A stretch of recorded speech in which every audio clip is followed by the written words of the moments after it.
A tourist did something so common in LA last week that locals actually pulled out their phones. Not to help, but to record what happened next. And I guarantee you've probably planned to do this exact same thing on your trip. What most visitors don't realize is this one harmless activity has a name among LAPD. Los Angeles stretches across 503 square miles. That's bigger than some entire countries. And here's where tourists mess up before they even land. They book cheap hotels near LAX thinking they've scored a deal. Wrong.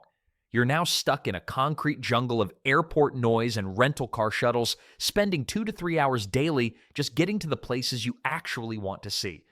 I made this mistake my first time. Saved $80 a night on a hotel in the valley. Sounds smart, right? Well, I spent that savings on gas, parking, and my sanity. Every single morning felt like a commute to work instead of a vacation. Here's what nobody tells you about LA traffic. That hotel listing says only 10 miles from Santa Monica. What it doesn't mention is those 10 miles take 90 minutes during rush hour, and rush hour here runs from 7 to 10 a.m., then picks back up from 3 to 7 p.m. That's basically half your day. So what's the move? Pick your hotel based on where you'll actually spend time. Beach person? Stay in Santa Monica or Venice. Theme park fanatic? Book near Universal City or Anaheim. Want nightlife and restaurants? West Hollywood puts you in the middle of everything. But here's the real trick most tourists miss. Certain neighborhoods let you actually walk places. Santa Monica, Pasadena, West Hollywood. These areas have shops, restaurants, and attractions within strolling distance. You can park once and explore on foot for hours. Paying $50 more per night for a better location isn't splurging. It's math. You save on gas. You skip the $40 parking fees at every attraction. You don't waste 3 hours of vacation time staring at brake lights on the 405 freeway. Makes sense, right? The 405, by the way, has a nickname among locals. They call it the 405 parking lot. Because sometimes you're not driving. You're just sitting there, questioning your life choices. Speaking of expensive mistakes that tourists make before doing basic research, there's another booking error that ruins more dinners than burnt toast. Now let's talk about food because this is where tourists mess up badly. LA has one of the best food scenes in America. We're talking James Beard winners, celebrity chefs, hole-in-the-wall spots that'll change your life. But here's the thing. Popular restaurants book up days in advance, sometimes weeks, and showing up without a reservation at a trendy spot in West Hollywood or downtown, you're looking at a 2 to 3 hour wait or getting turned away completely. I learned this the hard way. Flew in for a friend's birthday. We all wanted this famous Korean BBQ place everyone talked about. No reservation. Saturday night. The host looked at us like we'd asked to borrow his car. The solution is stupidly simple. Apps like Reezy and OpenTable show real-time availability. You can book instantly. And here's a trick most people don't know. Check these apps throughout the day because cancellations pop up constantly. Someone's plans changed, that's your table now. But why is this such a problem in LA specifically? Many of the best restaurants here are tiny. We're talking 15 to 20 tables maximum. Walk-in seating during prime dinner hours basically doesn't exist. The math just doesn't work when 100 people want those 20 spots. Now, if you completely forgot to plan ahead, you've got options. Eat early, like 5 or 6 p.m. early. Most places have open tables before the dinner rush hits, or go late around 9 or 10 p.m. when the first wave finishes. Food halls are your best friend too. Grand Central Market, Smorgasburg, Row, DTLA. Amazing food, no reservations needed. The restaurants worth planning for, though? Places with Michelin recognition or celebrity chefs. Book those 1 to 2 weeks out during tourist season. Your stomach will thank you. And speaking of things your stomach will regret, there's something happening on Hollywood Boulevard that catches thousands of tourists off guard every single day. It involves guys in Spider-Man costumes and a financial exchange you definitely didn't agree to. Hollywood Boulevard looks magical in movies. In reality, it smells like urine and broken dreams. Those characters in costumes waiting outside the Chinese theater aren't there for fun. They're running a hustle that catches thousands of tourists every single day. Here's how it works. Spider-Man or Elsa waves you over for a free photo. You smile, snap the picture, and suddenly they're demanding $20. Sometimes $40. There's no posted price because that's the whole point. I watched a family get surrounded by 3 different characters who wouldn't let them walk away until they paid $60 for blurry photos with sweaty strangers in Party City costumes. Then there are the CD guys. They approach you holding a disc, claiming to be unsigned rappers giving away free music. The second you touch it, they demand cash. Touch it means you bought it, according to their rules, and they get aggressive. Really aggressive. My uncle fell for this in 2019 and ended up paying $35 for what turned out to be a blank disc. But wait, it gets better. Those free comedy show tickets people hand out on the street, they come with a mandatory 2-drink minimum at $25 per watered-down cocktail. You're spending $50 minimum to watch someone bomb on stage. The celebrity home tours are somehow worse. You pay $80 to sit in a van while someone points at hedges. That's it. Tall hedges and security gates. Behind that fence is where Brad Pitt maybe lived in 2005. Incredible content. Here's what kills me, though. Hollywood Boulevard gets over 10 million visitors annually. 10 million. Yet it consistently ranks as one of the most disappointing tourist attractions in America. People fly across oceans for this experience. The Walk of Fame stars, completely free. Nobody owns them. You don't need a guide, a map, or a tour. Just walk and look down. Save your money, snap your photos, keep moving, because the next mistake tourists make costs way more than a fake Spider-Man photo, and most people don't even realize they're paying for it until they check their credit card statement. Here's the thing about renting a car in LA that nobody warns you about. The rental price? That's just the beginning. Hotel parking in Los Angeles averages $50 to $75 per night. Per night. A week-long stay adds $350 to $525 to your trip before you've even turned the ignition. My buddy thought he got a deal on his rental. Then he saw the parking charges and nearly choked on his complimentary breakfast. But wait, it gets better. Street parking exists, sure, and the signs explaining the rules look like someone let a lawyer write a riddle during a fever dream. You'll see 3 or 4 restrictions stacked on a single pole. No parking Tuesdays for street cleaning. 2-hour limit except with permit. No stopping during rush hour. Some signs contradict each other on the same block. Parking enforcement officers in LA write over 2 million tickets annually. 2 million.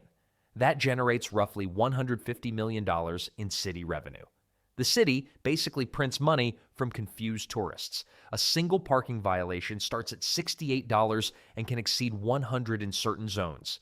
Miss the payment deadline? That amount doubles within weeks. I once got a ticket while literally sitting in my car because I didn't realize I was in a loading zone for those specific 15 minutes. Expensive lesson. And here's what really gets people. Popular areas like Venice Beach and Santa Monica have 2-hour parking limits specifically designed to catch visitors who lose track of time. You're enjoying the sunset, feeling relaxed, thinking life is beautiful. Meanwhile, a parking officer is writing you a love letter on your windshield. Do the actual math before assuming a rental saves money. Uber and Lyft between attractions often cost less than daily parking fees combined with the stress of finding spots. Sometimes way less. Makes sense, right? Now, some people still need that rental car. Fair enough. LA is huge and public transit only goes so far. But speaking of huge, let me tell you about the distances in this city. Because what Google Maps tells you in reality are 2 completely different things. Here's the thing nobody tells you before visiting LA. Google Maps is lying to you. Not on purpose, but that little estimate saying 15 minutes away might as well be written in invisible ink. I learned this the hard way. Planned a perfect day hitting Santa Monica, then Hollywood, then Disneyland. Looked great on paper. 3 spots, easy. Except those 3 spots are spread across 30 to 60 miles of some of the most congested roads in America. The 405 freeway has earned itself a nickname. Locals call it the 405 parking lot. And they're not exaggerating. Average speeds during rush hour drop to 15 or 20 miles per hour. You'd almost move faster on a bicycle. Almost. Now, here's where it gets tricky. Rush hour in LA doesn't play by normal rules. We're talking 7 to 10 a.m. and 3 to 7 p.m. on weekdays. That's roughly half your waking hours, where travel times basically double.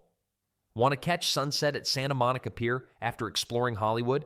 Better leave by 2 p.m. Seriously. And the weird part is, tourists keep making the same mistake. They look at the map, see a short distance, and assume LA works like other cities. It doesn't. This city was built for cars, but somehow forgot to build enough roads for all of them. My rule now, 3 activities maximum per day. Anything more, and you'll spend your vacation staring at brake lights instead of beaches. Trust me, watching a BMW's bumper for 90 minutes isn't anyone's idea of a good time. Apps like Waze and Google Maps with real-time traffic help. They'll route you around accidents and construction. But the real secret is grouping attractions by neighborhood. Doing beaches? Stay on the west side all day. Hollywood stuff? Don't leave that area until you're done. Think of LA like a bunch of small cities pretending to be one big one. Each neighborhood deserves its own day, not a quick pit stop between 3-hour drives. But even if you master the traffic game, there's another trap waiting for you. And this one hits your wallet while disguising itself as convenience. Here's where most tourists completely sabotage their LA food experience.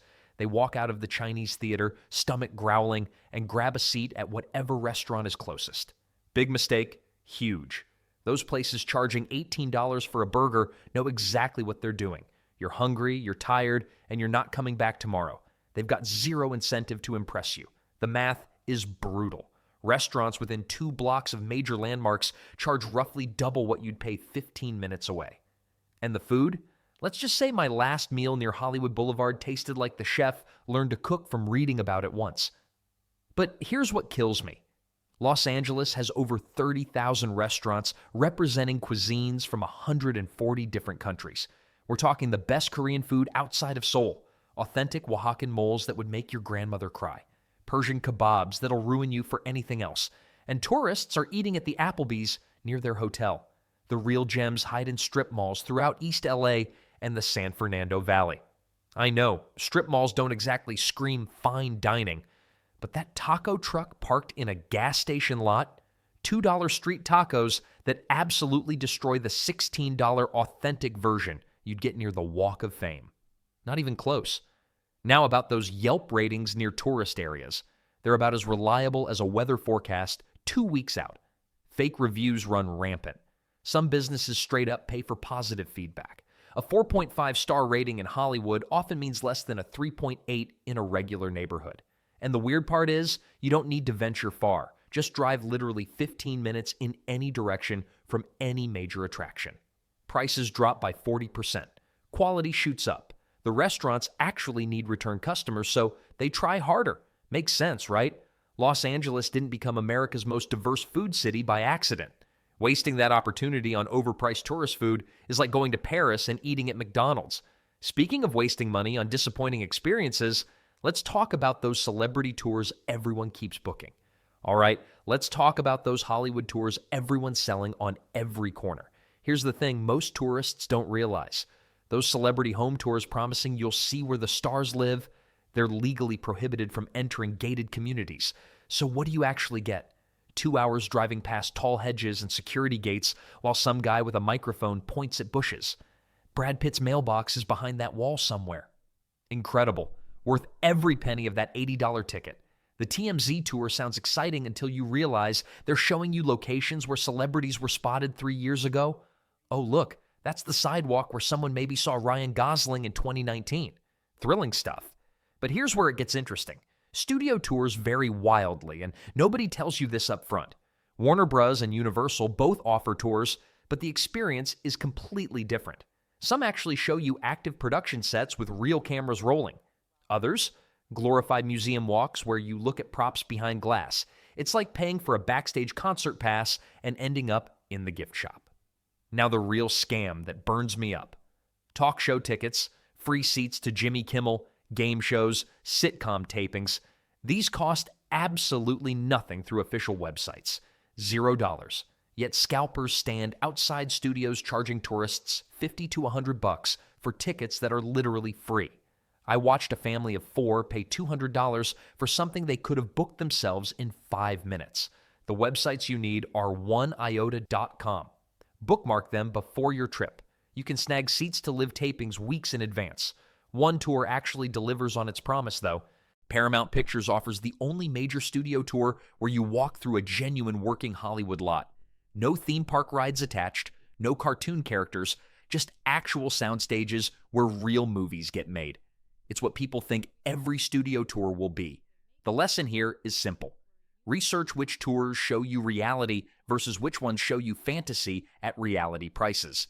Speaking of things that cost way more than they should, there's another tourist mistake that hits your wallet even harder. Here's something that'll make your vacation go from great to terrible in about 30 seconds flat. Los Angeles sees more car break-ins than almost any other major city in America. We're talking thousands every single month. And guess who the favorite targets are? Tourists. Specifically, tourists who treat their rental car like a mobile storage locker. Thieves don't need much motivation. A backpack on the seat, a phone charger dangling from the dash, even an empty shopping bag. To a criminal, that bag screams, "There might be something good in here." They smash, they grab, they're gone before you finish taking your third selfie at the Hollywood sign. The whole operation takes less than 30 seconds. I've seen security footage. It's honestly impressive if it weren't so infuriating. Now here's where tourists mess up the most. They park at Venice Beach, realize they left their laptop visible, then walk back to put it in the trunk. Seems smart, right? Wrong. Criminals literally sit in parking lots watching for exactly this behavior. You just showed them where the good stuff went. Congratulations, you've become a treasure map. Rental cars get hit especially hard because thieves know the deal. Visitors pack everything valuable for their trip, then leave it sitting there while they explore for 6 hours. Camera equipment, tablets, luggage with all their clothes. One broken window, and your vacation wardrobe now belongs to some guy named Steve. The weirdest part? People leave stuff visible that isn't even worth stealing, but it still gets their windows smashed. Loose change, a jacket that might be covering something, sunglasses that cost $12. Criminals don't know what's worthless until after they break in, and by then, you're paying $300 for window replacement on a rental. Best move? Trunk everything before you arrive at your destination, not after. Better yet, take valuables with you or leave them at the hotel safe. Your back will survive carrying a camera bag for a few hours,